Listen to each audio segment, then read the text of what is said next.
এই নির্বাচন কমিশনের কার্যক্রম নিয়ে আমরা প্রথম থেকেই প্রশ্ন তুলেছিলাম। আমাদের নিবন্ধনের এই বিষয়গুলো হওয়ার আগে থেকে নির্বাচন কমিশনের প্রতি আমাদের যে ক্ষোভ, যে নির্বাচন কমিশন পক্ষপাতমূলক আচরণ করছে, নির্বাচন কমিশন সঠিক উপায়ে গঠিত হয়নি এবং আমরা পুনর্গঠনের আলাপ জানিয়েছিলাম, এগুলো সবকিছুই কিন্তু হয়েছিল এই প্রতীক ইস্যুর আগেই।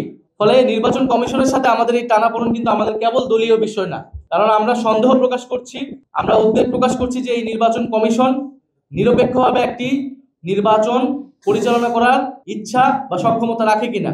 ফলে নির্বাচন কমিশন নিয়ে আমাদের এই উদ্বেগ থাকবে।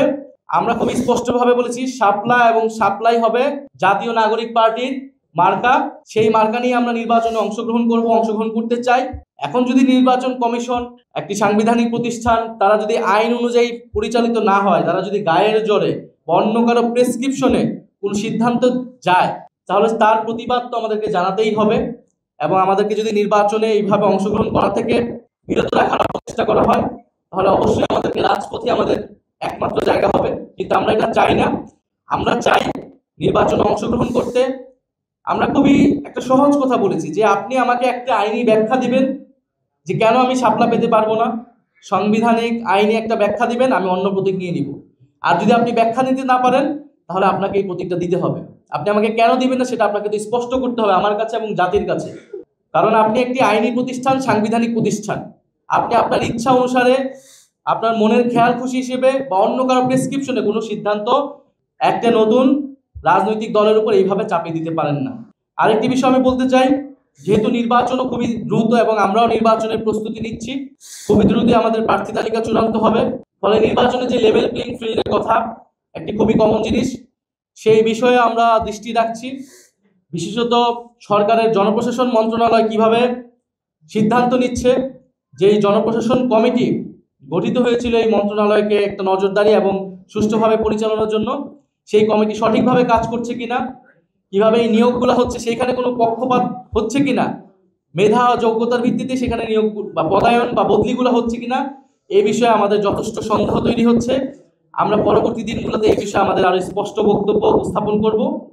আরেকটি বিষয় আপনাদের কাছে বলতে চাই, কিছুক্ষণ আগে আমরা দেখেছি বিএনপির স্থায়ী কমিটির সদস্য সালাউদ্দিন সাহেব, উনি গতকালকের ঘটনায় জুলাই যোদ্ধা যারা গতকালকে আহত হয়েছে, তাদেরকে ফ্যাসিস্ট আওয়ামী লীগের অনুসারী হিসেবে তাদেরকে আখ্যা দিয়েছেন। আমরা তীব্র নিন্দা এবং প্রতিবাদ জানাচ্ছি। এবং হয়তো তিনি ভুলবশত, হয়তো তার কাছে তথ্য না থাকার কারণে তিনি এরকমটা বলেছেন। যেহেতু তিনি দীর্ঘদিন দেশে ছিলেন না, যেহেতু তিনি জুলাই অভ্যুত্থানের সময় দেশে ছিলেন না, রাজপথে ছিলেন না, সেহেতু হয়তো তিনি জানেন না যে কে রাজপথে ছিল, কারা লড়াই করেছিল, কারা বুলেটের সামনে দাঁড়িয়েছিল। আতিকুল গাজী, যার হাত কাটা গিয়েছে, তাকে যখন ফ্যাসিস্ট আওয়ামী লীগের দোসর বলা হয়, যখন শহীদ মীর মুগ্ধের বাবাকে ফ্যাসিস্ট আওয়ামী লীগের দোসর বলা হয়, শহীদ ইয়ামিনের বাবাকে ফ্যাসিস্ট আওয়ামী লীগের দোসর বলা হয়, তাদের যে কোনো দাবির জন্যই, দাবির প্রেক্ষিতে, সেটা আমাদের জন্য খুবই কষ্টের, খুবই বেদনাদায়ক। ফলে আমাদের আহ্বান থাকবে তিনি তার এই বক্তব্য অবিলম্বে প্রত্যাহার করবেন এবং সেই আহত যোদ্ধা এবং শহীদ পরিবারদের কাছে ক্ষমা চাবেন এবং তাদের সাথে বসে জুলাই গণ অভ্যুত্থানের গল্পটা শুনবেন, ইতিহাসটা শুনবেন, কারা লড়াই করেছিল, কিভাবে লড়াই করেছিল, কিভাবে এই দেশ স্বাধীন হয়েছিল এবং আজকে আমরা এখানে কথা বলতে পারছি।